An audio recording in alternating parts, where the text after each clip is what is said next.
Hi there, welcome back to the Johnny Gets Cash YouTube channel. Now this is the third instalment in my Jaguar X-type refresh project. At the end of the last episode you saw me working on those damaged bumpers, putting in some filler, etc, etc. And I did say the next episode I'm going to get some colour laid down, and that's what I'm going to be doing. Today I am going to be starting with the front bumper. So I'm going to start with some primer and then put some colour in, and I'll show you how we get along throughout. So anyway, stay tuned and I'm going to crack on with this paint.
Okay, so that is the paintwork finished on this front bumper, and also those little smart repairs I've done on the rear bumper.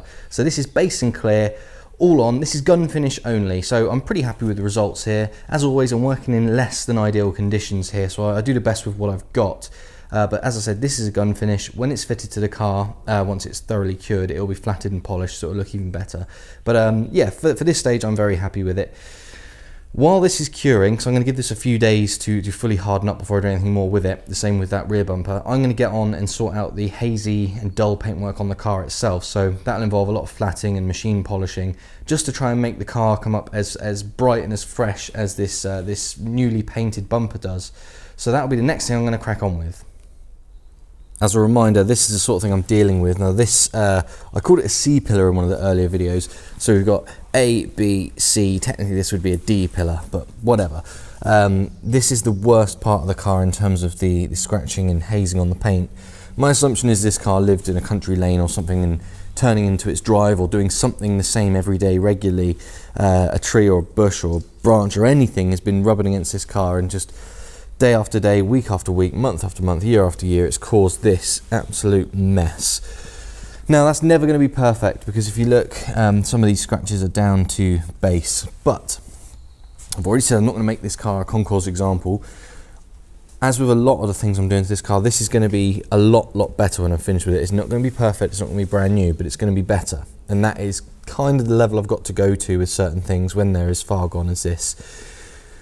So anyway, I'll use a bit of a flatting method and polishing. We'll see how it comes up. If it comes up well enough that I think it warrants a bit of work to make it invisible, I will probably go the extra mile. But at the moment, the plan is not to do that. So you're going to see me do a little bit of flatting, which I wouldn't normally do on a polished job, but clearly I have to in this case. So stand by while I get started with the worst part of this car, which of course is that C/D pillar area on this estate.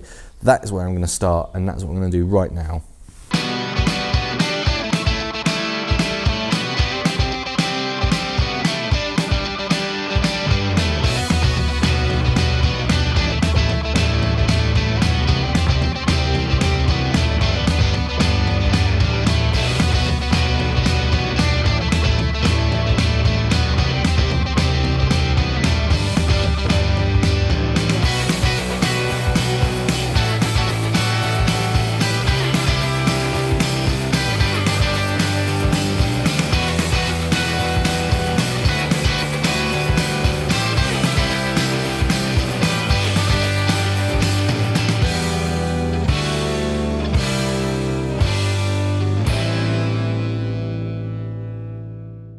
Okay, so I've put a little bit of elbow grease into that D pillar area, and I'm very pleased with the results. You can remember how hazy and scratched this was. Well, with a little bit of flatting, I used 2,500 grit, by the way, a little bit of flatting and then some machine polishing, that has come up, I'm going to say, as good as new. Some of those scratches on the top that I thought were down to base really weren't that bad. The worst one is this. You can just pick it out. If I get the light right, you can just pick out these sort of bouncy scratches here. Now they are a little bit deep. I can't flat any more off, so I'm going to leave that, because really it's invisible. You can't see that scratch unless you're told it's there. You wouldn't notice it. Whereas before, this complete part of the car was just peppered in scratches, and it was just really letting the side down. So yeah, I'm very pleased with the result. Now that, as I said before, was the absolute worst part of the paintwork on this car, apart from the damage that we spoke about earlier. But in terms of the paintwork that's going to remain from the original paint, that was definitely the worst bit. And it's come up basically factory fresh. So if the rest of the car comes up this good, and I've got no reason to think it won't, I'm going to be very pleased. So it's going to take a little while, but what I'm going to do now is crack on and correct the rest of the paintwork on this car and make it all look as good as this, and then really we're going to be looking really smart on this this old Jaguar. So yeah, I just wanted to show you that bit in detail. The rest I'm gonna time lapse quite a lot of it, just to save time, because I know I show you a lot of polishing on this channel, and it's probably quite boring. But yeah, I'm gonna time lapse as much as possible so you can see it happening, but it won't drive you mad. And then when we come back, the full beauty of the colour that is chili red will be revealed, because that's another side point before I waffle on too much. But this car at the moment, Doesn't look like much in this shade of red, but when chili red is correct and not covered in scratches, I genuinely believe it's one of the greatest colours that you could have had one of these Jaguars in, and combined with that cream interior as well, this is going to be perfect. So yeah, that colour is going to come into its own when it's corrected. So I don't want to waffle on, like I say, so I'm going to crack on now and do the rest of the car.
Okay, that is the paint correction now done on the Jaguar, and I'm very pleased with how it's come up overall.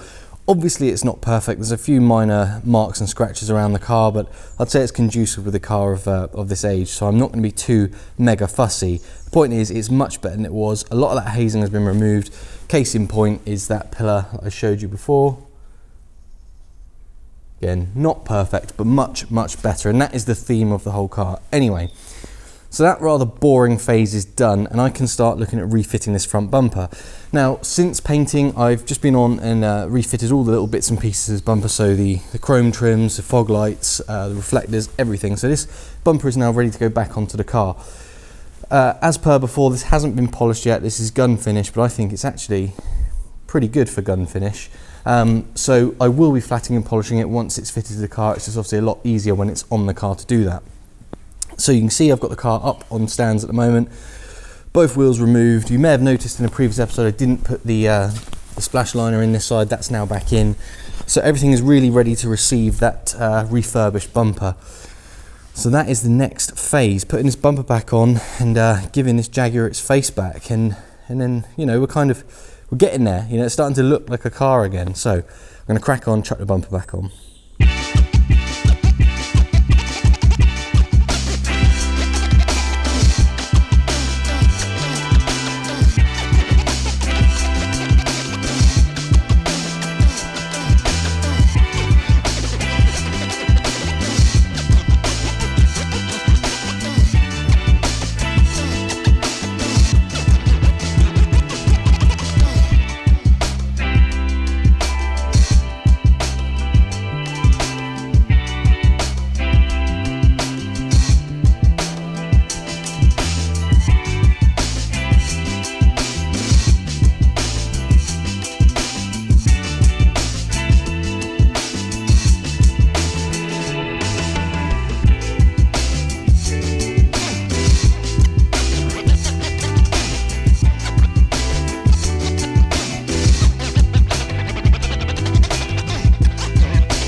So then guys, that's going to do it. The X-Type has got its face back at long last, and I'm very, very pleased with it. I think the colour match is pretty good for what it is. Generally, this sort of shade of red I would imagine would be quite difficult to match, but in this case I think it's gone in quite well. Now you'll notice there's a few little bits, like the headlight washer covers, they're not fitted yet. Just a couple of little tweaks I've got to do, little last minute bits to fit, but I think this episode has gone on long enough. So to recap, we've got a completely repaired and freshly painted front bumper.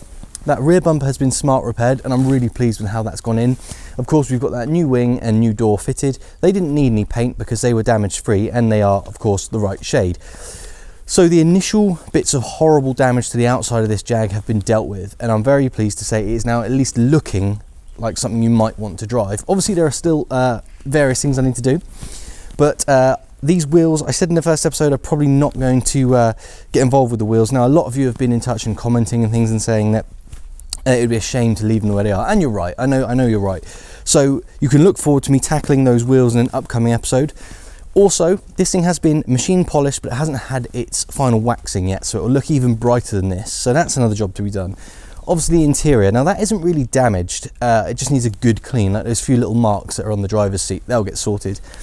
A few of the clips holding on that driver's door card are broken, so I've got some new ones on the way, but they're special order, so they're not here yet. But when they come, I'll be reclipping that card to make sure it's exactly as it should be.